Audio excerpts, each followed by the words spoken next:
Yeah, then of course, Miles sees you dance and he goes, I want him in my band. Yeah, yeah. Absolutely. We're gonna do a choreography now. Now, yeah. No, that was just uh,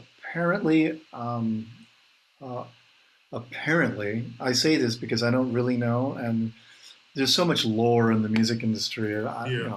I tend not to, but apparently it was sort of like Miles was looking for a bass player because he was enamored of that style of music and the whole Well, he was Prince. crossing over as Miles always did. He always crossed over into pop. So I guess Darryl was leaving, and he Yep. wanted somebody that from that uh, uh, era, a school, whatever you want to call it. Right, right. Apparently, they talked. Management, somebody talked to somebody in the Sheila camp. I don't know who. Sheila Prince, who the fuck knows. But I did get a call from Alan Leeds, who's Okay. yeah Prince's road manager. And he goes, "Hey, Benny." And I was like, "You want to play with Miles Davis?" Like, what? What are you? Uh, and this is after I left Sheila, Okay. So I thought Sheila was kind of mad at me for leaving. So I thought it was a joke, so set up, kind of thing. Right. Every Miles Davis bass player tells the same story. Yeah, and actually, even more than bass players, a lot of other people I hear Yeah. like got calls. They're like, "Ah, this is bullshit." Yeah. I think Dennis even hung up. Dennis Chambers even hung up. I Excellent. remember. Yeah, he said, "This is bullshit." Boom. And then they had to call him back. No, it's. And so that's what happened. Alan asked me, and I said, "Well, of course." And so, well, here's Gordon Meltzer's name, number. Just call him. Called him, and it's like, we need a tape, kind of a tape, a reel, and a Right. picture, and so I put together a really hokey reel because I didn't have one. I didn't have a lot to put on there. It was And kind this of is the days before iPhone, so you really had to cobble before together. everything, before yeah, electricity. So yeah, so I was putting together this in a little Porta studio, Yeah. and I sent it off, and miraculously they said okay. I guess I had to thank probably I know Alan Leeds, Sheila Prince, maybe I don't know, how to so I cool. got a great Miles story for you. So I'm going to Berklee College of Music, right? Yeah, yeah. And Michael Henderson was in the band at that time. Hmm. I just loved me the Michael Henderson stuff. Yeah, And he's badass. Yeah. we spent all our money to get tickets to Paul's Mall. All right. Okay. Miles comes on, the band's smoking. He's in a pink Yeah. leather suit. Right. Okay. And he looks at the audience, looks at the band, puts the horn down, and walks off. What year was that? Oh, that had to be 70, Okay, yeah. 74, 74. Oh, those are some probably wild days. Yeah. Oh wow. And that was it? That was it. Oh my God. Band kept playing, they're doing their thing. And I I Miles just walked off. I know their pain because we actually had to do that once. There was a run at Indigo Blue, which is that club in New York that lasted for a while. It was a really cool club. It was a small club. I forgot, it was Midtown somewhere, in a hotel. And we did a 3 or 4 night run. And on the fourth night, suddenly we were informed that Miles split his lip. He couldn't play that night. So everyone was like, well, what do we do? Do we just play anyway? Or do we just cancel? And I guess they said, well, we'll just play anyway because people are here, and it was then that I realized that, as good as the band was, I mean, we sucked ass actually, because the arrangements were so Miles centric that without that voice, all the arrangements, even if we played them the same way, just fell apart. There was just something about, okay, that I don't know, the energy or whatever, that it just did not work at all. There was no, it was so weird. That's when I really learned, like about how arrangement can work if depending on an actual player. Even Duke Mhm. Ellington used to do arrangements for certain musicians, to play, not, you know. Um, so yeah, that was really interesting. Well, I felt we as soon as we started playing, I think we all realized, oh, this was a mistake. Oh my God, wait a minute. What were we thinking? Yeah. I mean, everyone sounded great, especially, well, Kenny always sounded fantastic, But still, it was just because the arrangements are built around Miles. So what do if there's no Miles, it's weird, Or you the know. band leader's not there. And it's weird. Even weirder was Tony Williams was in the audience that night, and I was like, oh my God, Tony Williams, and he was like sitting there really like, and I remember, and he left because he was like, he was just disappointed. I was like, oh no. But He probably figured, oh, it's the fourth night. They'll probably be really hot this night. yeah, yeah. But the third night, the Saturday night, is really good. Actually, it was great because it was a club, and you're just like in there.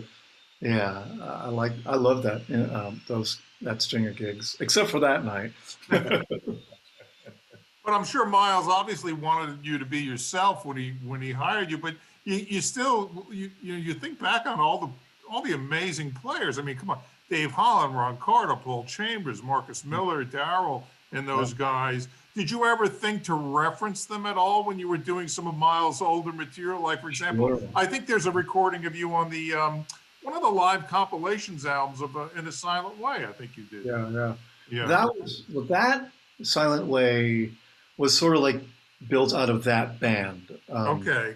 But a lot of the other stuff, yeah, I definitely listened to Darryl because Yeah. like how can you not? Right. Right. So a lot of it was that, but the thing about that band is that the tunes would morph over time. Mhm. Like so, if you hear Street Scenes, Jack Johnson from the '70s Yeah. in the '80s, it was completely different, and all the tunes kind of morphed that way. Tempos would change, Yeah. arrangements would change, and he just get it to a point, where then it was like the ultimate. And then as soon as that happened, we never played it again. Okay. Yeah, yeah, it was really really interesting. He was a pretty consummate artist in that way. Very Yeah. uh, it was so Buddhist, of just like, okay, that was the best I'm ever going to play it. I don't ever want to play it again, Um, and he usually always lived by that. It was Yeah. pretty inspiring. For sure. Did he ever direct you on any of the bass parts? Because some of those, I mean, some of the stuff he did with Darryl and Marcus, I mean, interesting. Yeah. He had a knack for incredible bass lines. Yeah. Yeah, I did. Well, listening to this stuff, and also, a lot of times he would talk to us before the show. Mhm. We'd have a little meeting, and there would be, just suggestions like, here, you know, make it longer, but be really cryptic sometimes. Some of the comments were like, just put a little lift in it. What does that actually mean? So I've definitely started listening to older stuff. It's like, well, maybe it's this. And so generally, if I got too many dirty looks from people in the band, then I said, well, I guess that wasn't it. And then if I didn't get any dirty looks, then I was like, okay, I guess this is fine. So that's kind of how that worked. But We yeah, there was really have to credit Miles with bringing the electric bass into as a part of jazz, because if you remember, as we remember, well, you had Harvey Brooks and Dave Holland playing electric. You had Ron Carter and the Jazz Police. They didn't take too kindly to that. Yeah. Oh yeah. It's to this day, it's mysterious why that era is so sloughed off. Yeah. Actually, the funny thing is all the younger musicians now that are coming up, they like, oh, that's the greatest shit ever. Wow, Right. because they don't have that kind of baggage that a lot of the, Right. you know, so yeah, Jazz and Ken Burns' documentary was a perfect example of the Wintonization I was just Yes. thinking, I Yeah. was We're thinking yeah, about always. when Yeah. you said that because of the short shrift that Miles got and that kind of jazz in general. and the avant-garde from a few years Yeah, earlier. yeah, It's yeah, almost like it never existed. Unless you wore a suit, yeah, yeah, you were a jazz musician. yeah. Well, Because he is the Something chief of that the jazz police. I mean, well, yeah, I mean, and I'm glad that documentary happened. It's great, but it does color people's perception of jazz. I mean, I was also in Hawaii. I was listening to Art Ensemble of Chicago. Speaking of, I right. loved these guys. Those guys were fantastic. They really and Anthony Braxton. I was all over that shit, man. I loved it. Tom was bringing up a good point about the bass players of Miles. If you Yeah, really think about Miles' music since Bitches Brew, uh, it's always been about the bass. Oh sure. yeah. I even go. So what? I mean, come on. I mean, kind of Yeah, blue.